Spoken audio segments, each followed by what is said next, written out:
me tell you the story that I tell myself when it's 75 degrees outside. It's buying weather. It's sunny outside. It's beautiful outside. People are in good moods. They are in the mood to buy. Now, what story can I tell the client around urgency? When it's really hot outside, we can be 2-3 weeks booked out. And when do you think these things break down? When it's 100 degrees or when it's 70 degrees? Peak weather. Yeah, they break down when it's 100 degrees. Most inconvenient times. Let's take action on it right now. And by the way, I can give you a little special incentive because you're taking care of it today. And guess what, Amanda? It's buying weather when it's 75 degrees. I'd like to welcome everyone to the Wisdom of Wrench podcast. Today we have something really special. We're going to be talking about a foundational principle on today's culture episode. And the foundation principle I'm going to touch on here in a second. Before I do, I want to introduce my co-host, Amanda Meyer. Hi, Hello. Amanda. Hello, all. Welcome again. Great to have you here. And we're going to spend some time today just going over this foundational principle that I know has had a huge impact on my life and also many lives inside of Wrench. It's very foundational. Yeah, it is like the cornerstone of the business. And I am really looking forward to diving in, sharing some concepts about it. So let's get started. Let's do it.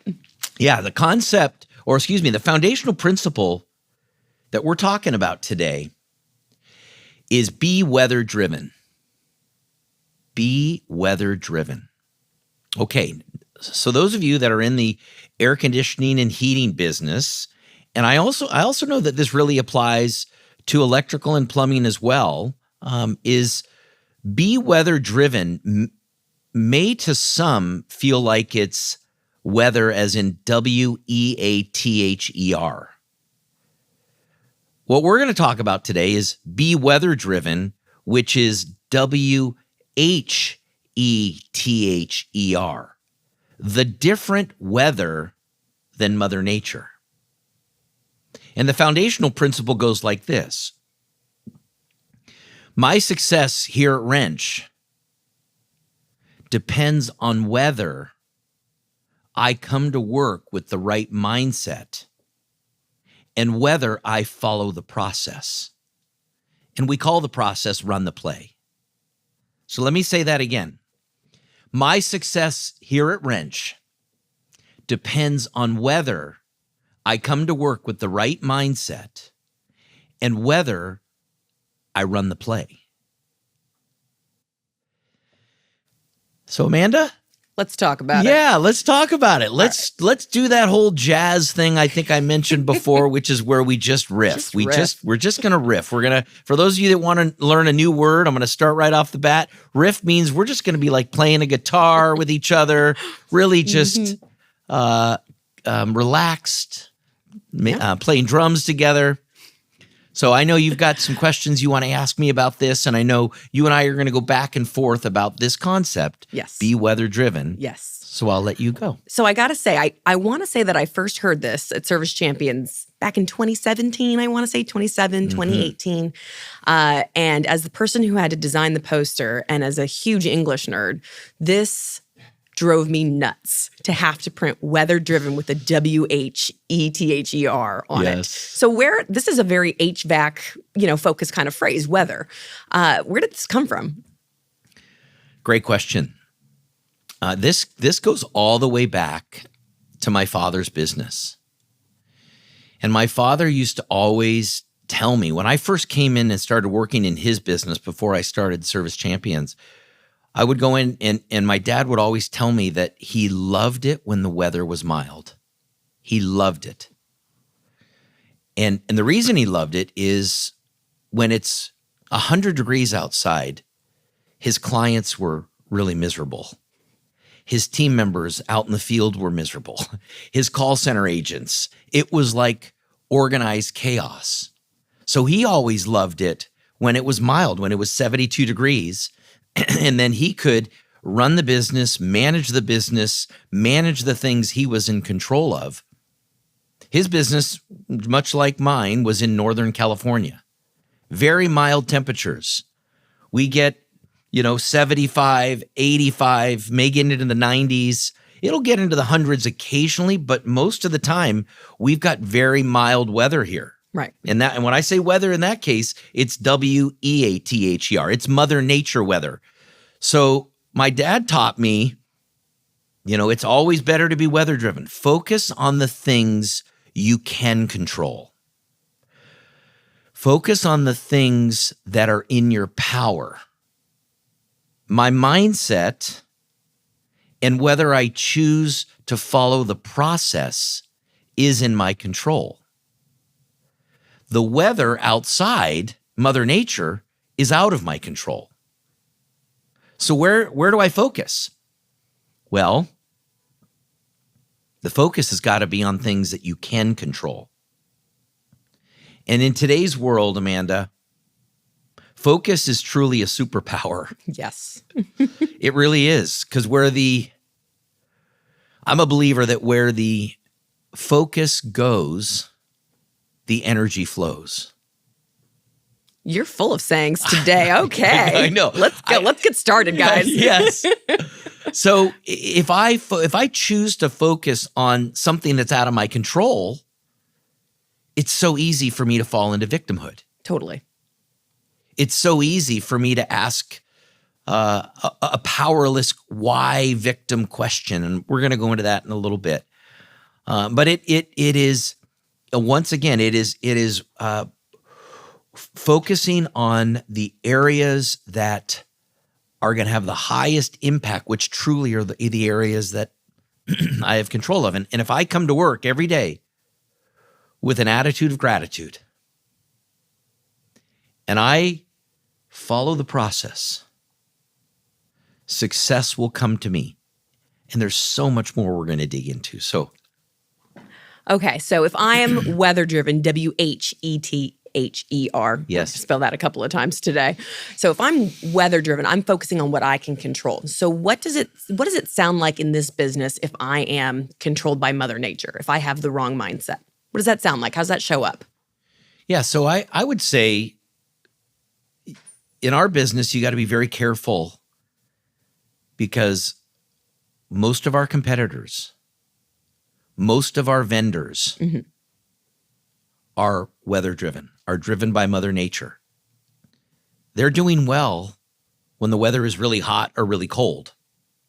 So I've never made it a practice to talk to my competitors and find out how they're doing.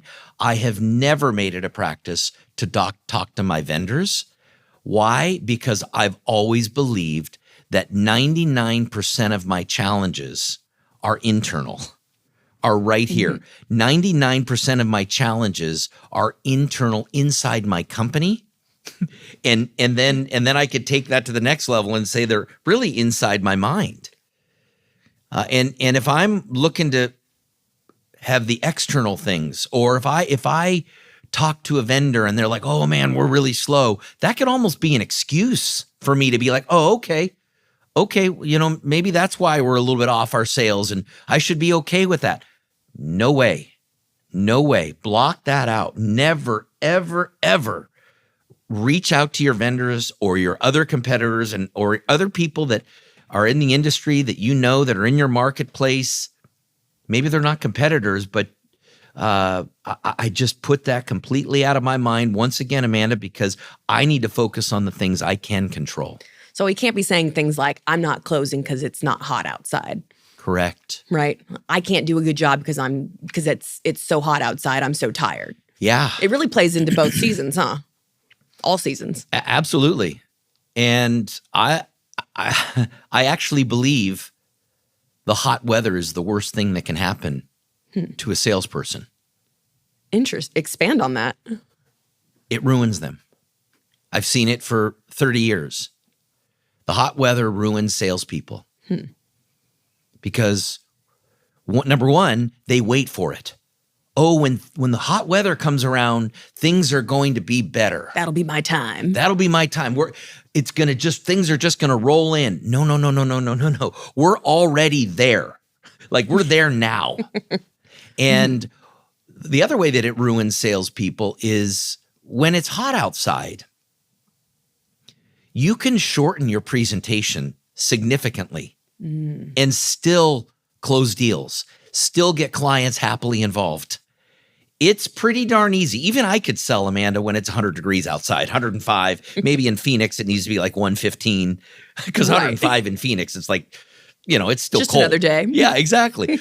But here, when it gets to 100 degrees, we could cut short our presentation. So if our presentation is this long and it's 100 degrees and I'm literally at the table with the client and I'm dripping sweat on the agreement as I'm signing it with them, my presentation can be cut short and I can still sell that job. And I go into my next call and I have a short presentation and I still sell. My dad used to say that the hot weather was the work of the devil. Yeah, that's what's interesting is that you're also then not delivering the value that we promise our clients. Yes. Right.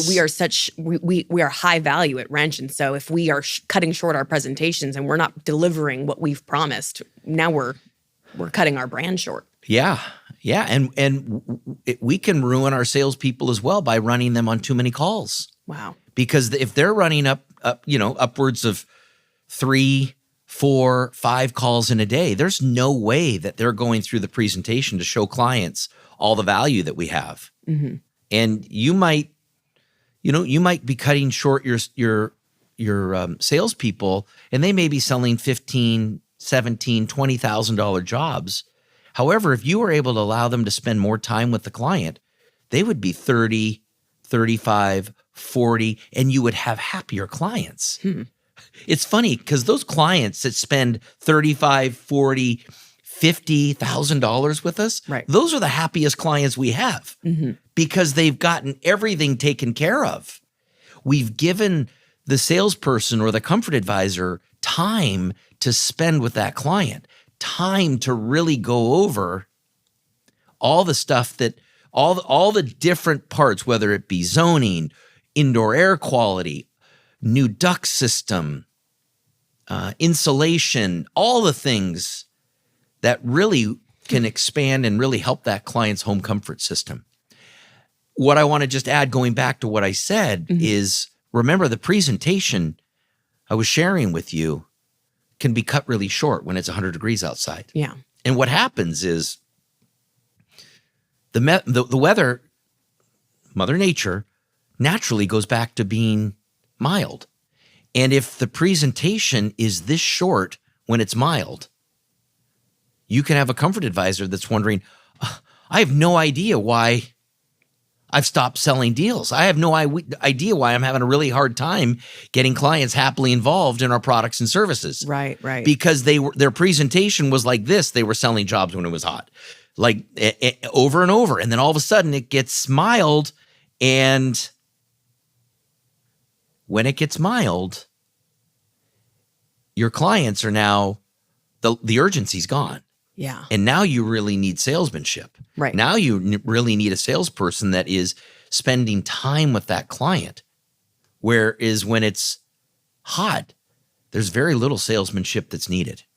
So this is interesting because I've never really thought about it like this before. I've always really thought about this as when the weather, Mother Nature isn't there, it's so important to have the right mindset. But I think you make the case that it actually requires more discipline when Mother Nature is helping us out to have the right mindset and run the play every time. 100%. That's compelling. And that's discipline on a part of the comfort advisor. Right. It's also discipline on the part of the company. Right. Because it's really easy to run them on 3, 4, 5, 6 sales appointments when it's really hot. Totally. What's better to do is qualify the heck out of those calls when it's really hot. Make sure that, hey, if it's a system where the client is kind of a looky-loo, say, great, you know what, Mrs. Jones, it may be in your best interest for us to come out in September or October when we've got a lot of great specials going on. Mm-hmm. There's nothing wrong with qualifying and qualifying extra hard when it's really hot outside, so you can limit the amount of appointments to just high quality appointments for your comfort advisor to run. As a call center agent, you want to say yes to clients who are in need, who have requests that want things. We're so used to saying yes most of the time, right? And so it can be difficult when there's like 100 calls on hold and you know that you've got to cycle through them and you want to rush. It totally applies in every support aspect of the business. Yes. Wow. And the relief valve, I believe, Amanda, is letting the client know that, hey, it may be in your best interest to have us come out later in the year. Right. Because we always run great specials in the fall. And then the client's like, oh, okay. And sometimes they're going to still push you to want to make sure you book the appointment. We have to be strong and diligent. And that's a totally different episode of what we need to do to be strong and diligent when we're qualifying appointments. Yeah. You just need to make sure that we're doing that, especially when it's hot outside. Right. Discipline year round. Yes. I guess that's what discipline is, right? You can't be disciplined some of the time. Yes. There's no cheating on that. So you nailed it. It's discipline when it's mild to make sure that you're diligent and you're getting really good at showing the client, creating urgency, and you're diligent when it's mild, making sure it's affordable for the client, because making sure that you're really stressing to the client the low monthly payment, whether it's $4 to $5 per day, really stressing that rather than, saying the $30,000, saying the $40,000 number. How much is it really per day is really where you want to get to. And becoming a master at financing where you have the monthly payment. You then from the monthly payment, you subtract out their energy savings that they're going to be receiving by getting a new home comfort system. And then you've broken it down to what's their net payment, and then you divide that to get a daily payment, and it's like it's a cup of coffee. It's a cup of coffee. And then creating urgency as well, which we'll talk about in a second. For sure. Yeah. So, okay, so whether I have the right mindset and whether I run the play. Yeah. So we've talked a lot about running the play. So tell me a little bit about mindset. So tell me how that comes into play in mild and hot seasons. Yes. Cold seasons. Yeah, there's really two types of mindsets that someone can have. And one of the mindsets you can have an abundancy mindset, which is a mindset that I will always be taken care of. And it's a growth mindset. It's a mindset that I'm always learning. It's a mindset that comes from a place of gratitude. It's a mindset that I appreciate what I do have rather than what I lack. It's an appreciation for other people around you and how they're there to help you and you're there to help them. That's all a mindset of appreciation. And it really goes back to what I like to refer to as an attitude of gratitude. Because if you're focused on gratitude and what you do have rather than what you lack, you will come off as a sunshine and light, the sunshine and light for your fellow team members, for your clients, for those people in your family, for your community. Whereas if you have the other mindset, which is a scarcity mindset, and to me, a scarcity mindset is one that is driven from fear. A scarcity mindset is one that says, if I win, someone else has to lose. A scarcity mindset is everything in life is running out, so I need to grab onto everything. I need to grab onto and get mine. Where an abundancy mindset is, once again, there's plenty for all of us. I never get concerned about competitors. I always look at it as there is so much business. There is plenty of business for all of us. That's an abundancy mindset. If that company wins the estimate, if they beat us, if they win the bid, tip their cap to them. Think about what is it that we can learn from them? What is it maybe that they're doing that we can learn from? Maybe that salesperson is doing something that is very unique and great. An abundancy mindset is one where there's no such thing as success and failure. There's really just, Amanda, success and learning. I either succeeded or I learned something. And I learned something that's going to help me be better in the future. It's a very poignant way of putting this this principle, because that's really, you can be weather-driven by Mother Nature and say, well, the other company is undercutting us. Of course, I can't close that deal. Yes. Mother Nature, weather-driven, versus WHETHER, weather-driven, which is what can I do differently next time so that I close that deal. Yeah. Maybe I can learn. Maybe I need to offer up other financing options. Yeah. Maybe they cut my price. Well, if I would have had a better financing option, it's just really looking at everything as, okay, what can I learn from this? How can I grow? How can I get better? Life is really just a beautiful opportunity to learn and grow and continue to get better. I like to call it CANI. CANI. CANI. Constant and never-ending improvement. And that's just the way that I was brought up, and what I've found has been super successful for me. And that to me is really the cornerstone and the foundation of this weather-driven or be weather-driven concept.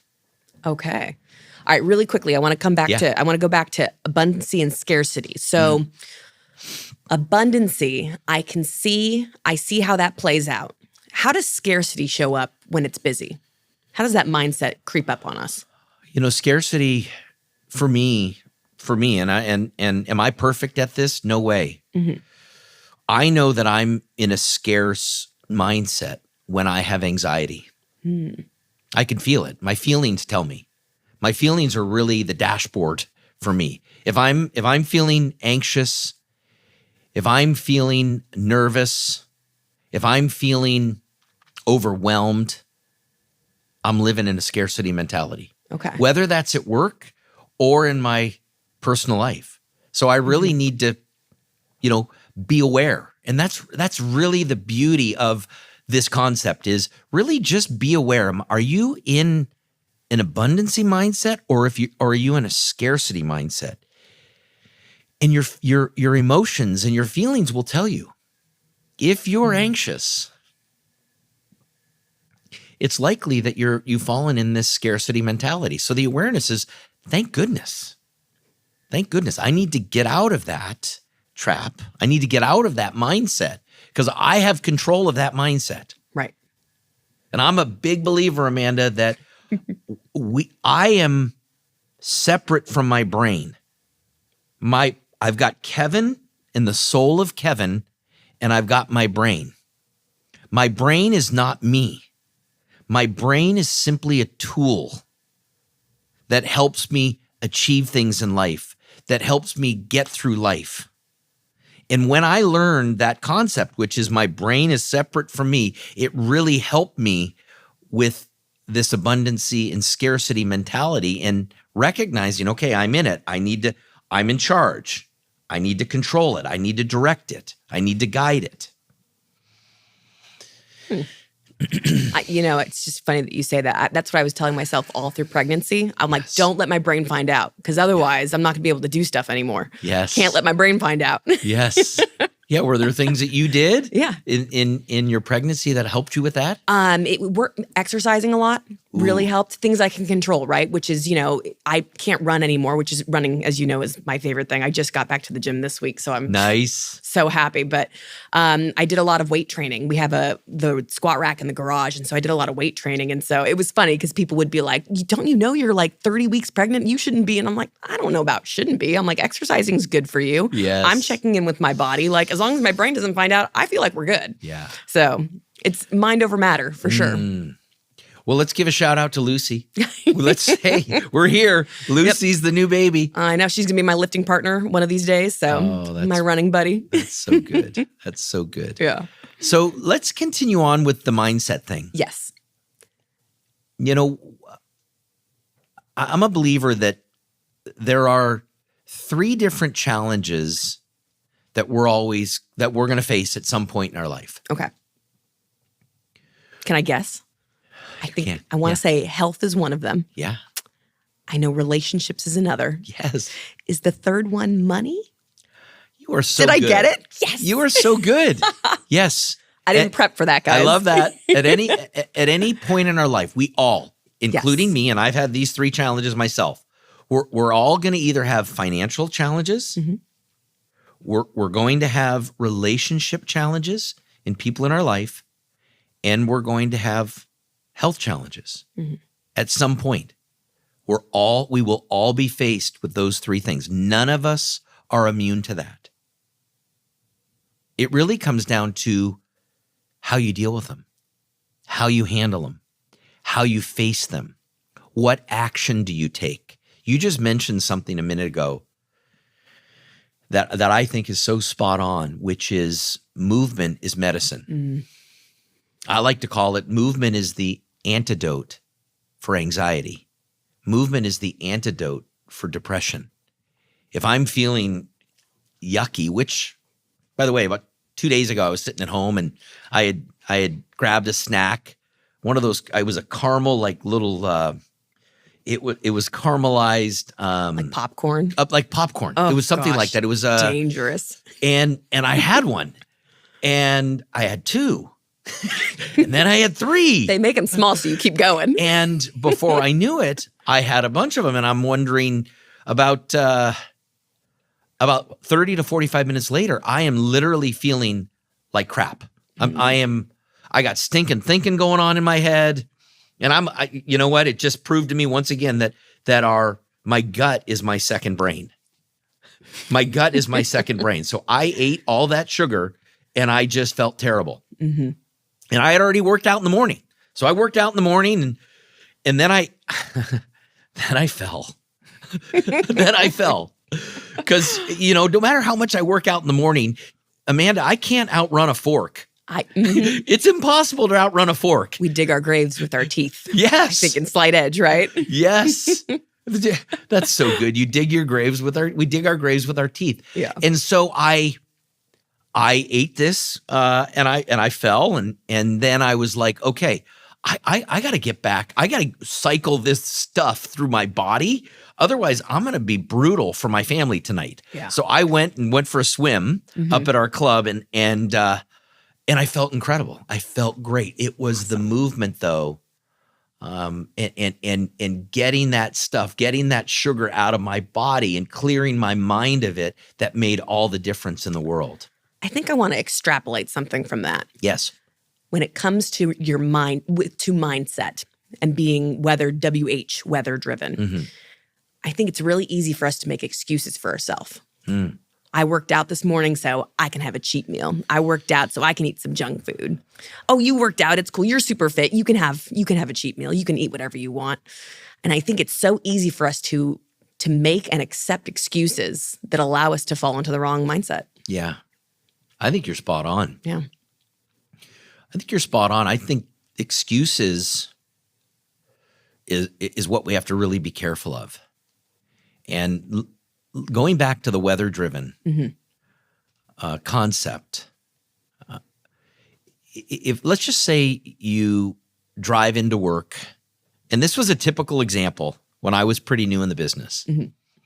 I would drive into work and I would always see this, and even if it was in June, I would see this fog bank that was coming in over the hills, right? And what I knew when I saw the fog bank, that it was going to be pretty mild today. And it was going to be probably 75 degrees. And I had a choice right then and there. June, July, fog bank comes in, going to be 75, 80 degrees. I could absolutely fall into stinking thinking. Oh, God, the phones aren't going to be ringing. It's going to be so slow. Oh, I don't like that. Here, another one of those days. And I mean, nobody's going to be buying, and gosh, I'm really looking forward to when the hot weather is going to be here. And I could have a defeatist attitude. Why does it have to always come in and that fog come in and take this hot weather away? Why does it have to do that? I can totally have that, what I like to call a why victim question going on inside my mind. Why me? Why me? Why the fog? Why the mild weather? Why? And that's that's a scarcity mentality, is if you ask yourself a why victim question, I've now just fallen into the scarcity mindset. Whereas I ask myself a what action question, I put myself in an abundancy mentality. So I'm in control. Two ways. I can go a why victim question, or I can ask myself a what action question. Okay, same scenario. I see the fog. Okay, great. Okay, what can I do to make today, knowing the situation and things that are going on? It's going to be mild today. What can I do to get a client to move forward with a new home comfort system? Okay, I can get really good at telling an urgency story. I can get really good at making sure I'm disciplined and diligent in going through the fact that it's going to be a low $4 to $5 per day. I can really stress how to make it affordable. Because if I can create urgency and I can make it affordable. And the third thing is, well, around urgency, if I can, when I'm talking to a client, I can tell the story to them that, I know it's mild today. Well, first off, let me tell you the story that I tell myself when it's 75 degrees outside. It's buying weather. It's sunny outside. It's beautiful outside. People are in good moods. They are in the mood to buy. Love that. Yeah, they're in the mood. They're excited. I'm excited. Now, what story can I tell the client around urgency? I can tell them a truthful story around the fact that when it's really hot outside, we can be 2-3 weeks booked out. That's the last thing that you want to do is, and when do you think these things break down? When does Murphy's Law tell us when these air conditioners and furnaces break down? When it's 100 degrees or when it's 70 degrees? Peak weather. Yeah, they break down when it's 100 degrees. Most inconvenient times. Yes. For sure. And we absolutely have been backed out.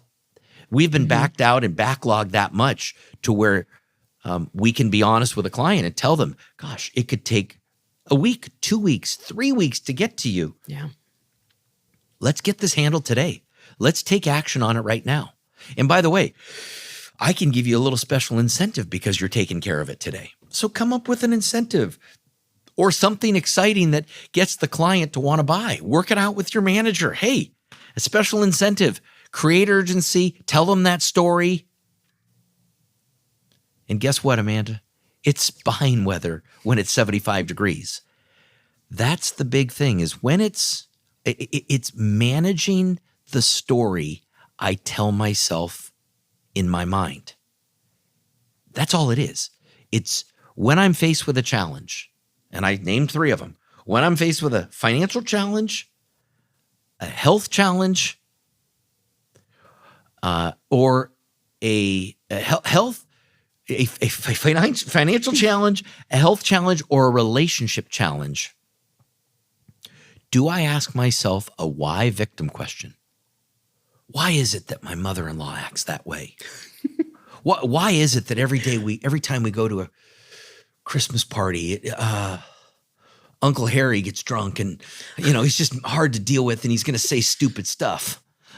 Those are all stories that I'm telling myself before I even get into that interaction.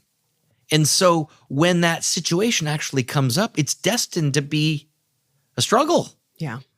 Whereas if I ask myself a what action question before I go to that same scenario, okay, what can I do when I go to this party and I see Uncle Harry? What can I do? Okay, maybe it's I want to stay away from him. Maybe it's I want to focus on other people. Maybe it's I want to, see how I could ask him what's going on in his life and see if I can keep him on the positive. Whatever it is, it's really just managing the story I'm telling myself in my mind at every given moment. Am I asking myself a why victim question or a what action question? That's great. That's so actionable Yeah. for anyone listening out there. Yeah, for sure. Yeah. I want to say maybe it was 10 years ago now. That was one of the things you told me very early was you said, the words that you tell yourself are your truth, Yeah. right? Yes. The words you tell yourself are your truth. Yes. Mindset is that's what makes this so important though, right? Like that's why this is such a foundational principle is everything is about mindset. Everything. Yes. Yeah, the words that I tell myself, it creates my reality. If I tell myself when I get home at night, oh man, I'm tired. Oh, I'm exhausted. Today was a disaster. Whoa. How am I going to be for my family? Right. If I come home and I tell everybody I'm tired, what I'm really doing, or, oh gosh, you wouldn't believe what happened at work today. If I bring that home to my family, I call that, are you painting your house brown? Are you bringing your crap home from work? Are you painting your house brown? Andrew likes that one. Yeah. So I have to do everything to resist Yeah. that temptation to paint my house brown. Come home and be the sunshine and light for the people that I love at home. Now, is that what most people are doing, Amanda? Probably not. But I've always believed that statement that Abraham Lincoln has said, which is if you want to lead the orchestra, you got to turn your back on the crowd, which is I got to be different. I want to be different. And one of the ways that I am different is by making sure that I manage the words that come out of my mouth. Yes. The words you tell yourself, the words you tell other people. Definitely. So I like that as an actionable reaction, which is check in when you're asking victim questions, watch what you're saying, make sure that the words that you're putting out there are the reality that you want to create. Would you mind talking a little bit about affirmations? That's a very proactive approach to this. Yeah. I know you're a big fan of them. Yes. Yeah. It's something I do every morning. It's something I did this morning. One affirmation that I regularly share, and it's in the front page of my journal. When I share it, I regularly read it. And it goes like this. And this helps me, Kevin, who wants to speed everything up. Kevin needs to be much more of a crock pot than a microwave. Kevin wants everything now. Is that what's written in your book? It says crock pot and microwave. What's written in my book is this, but it's because Kevin is a microwave. He wants to speed everything up. So the affirmation that I use is this, and I'm going to take a deep breath after the first part of it because it's what I do when I say it. Ready? I'm going to get right into it. I'm calm.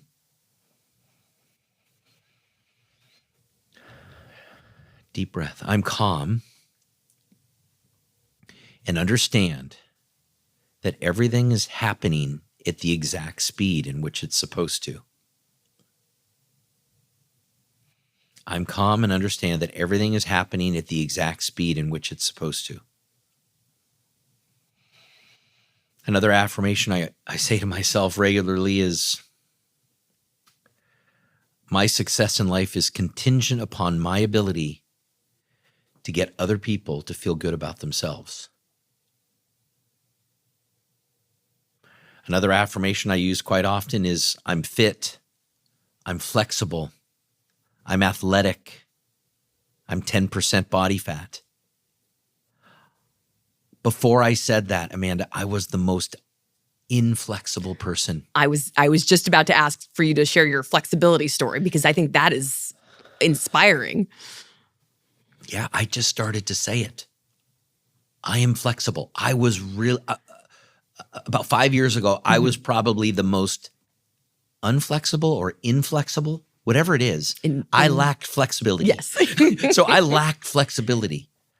And I went to work on it. I just inch by inch, little by little, I did some stretches. I used the Peloton app and believe it or not, now I'm stretching every day. Yeah. It's just magical. Again, it was an affirmation that I continue to tell myself.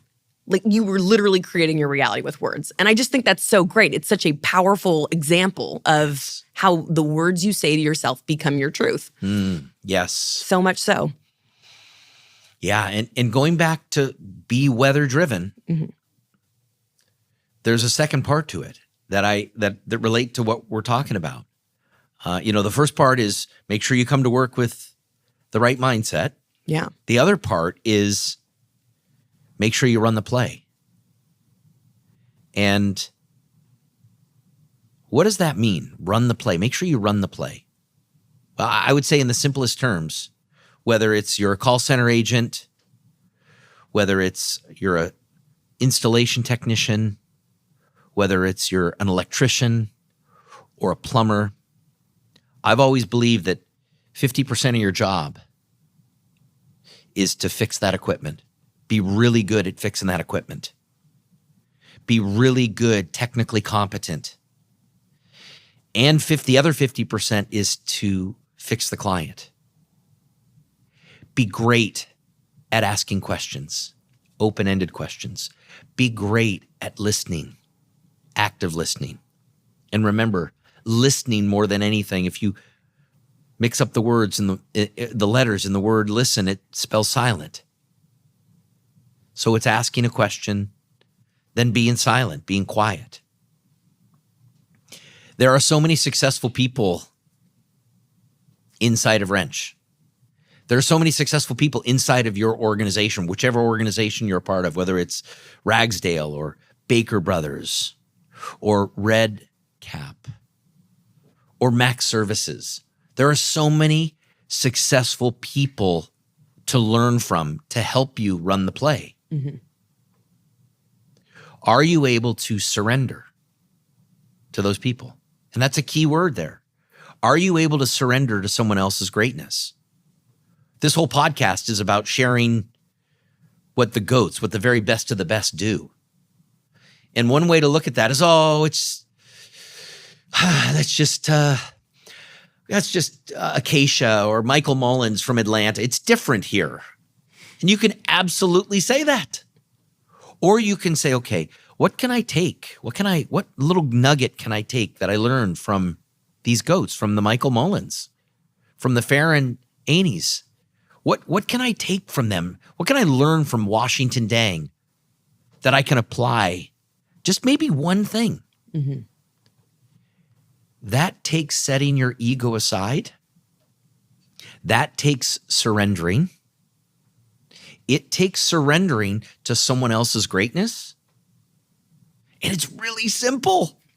It's really simple. Find someone who is successful and just model them. Just copy them. Amanda, I've never, my business, I was never successful because I was an inventor. I was an implementer.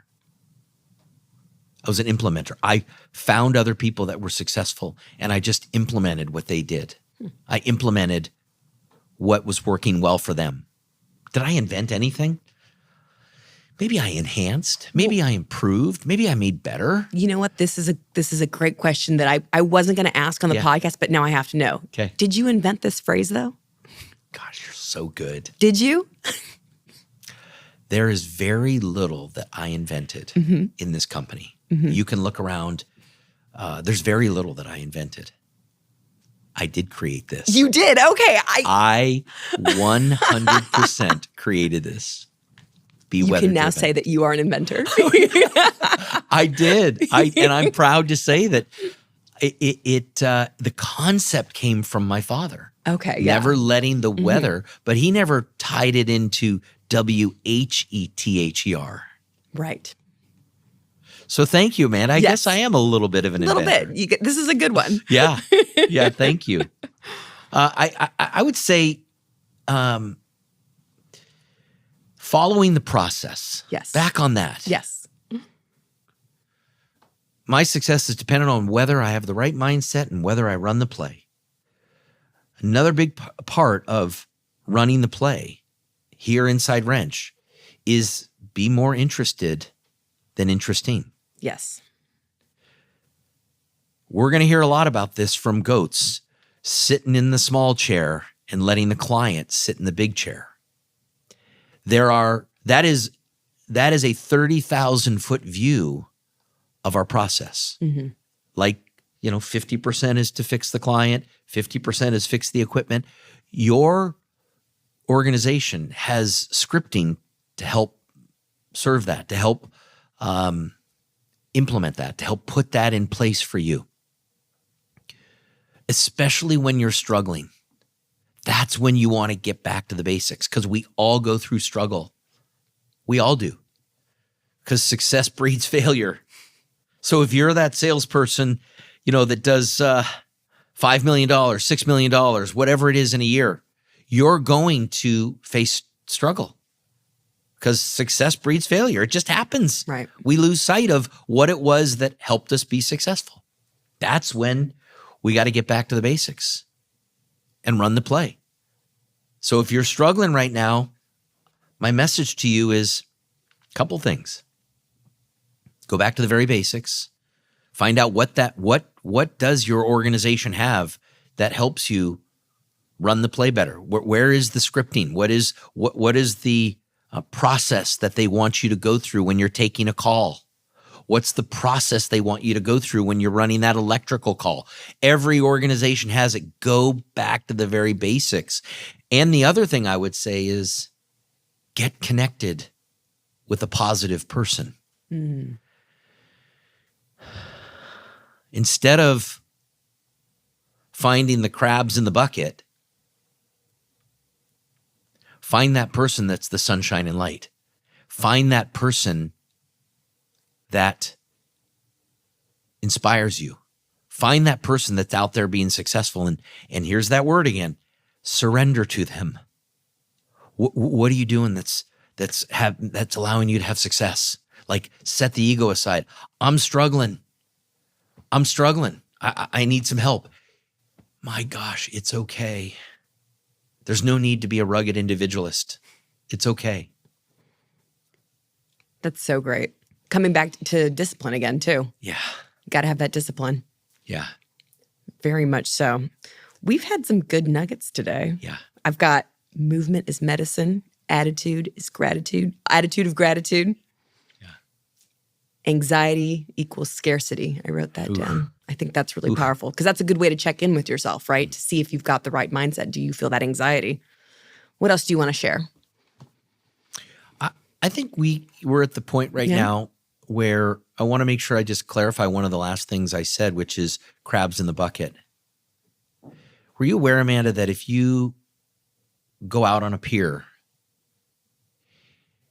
and you see a fisherman and maybe they're out crabbing and they put all their crabs in a bucket, okay? Are you aware that they never have to put a lid on it?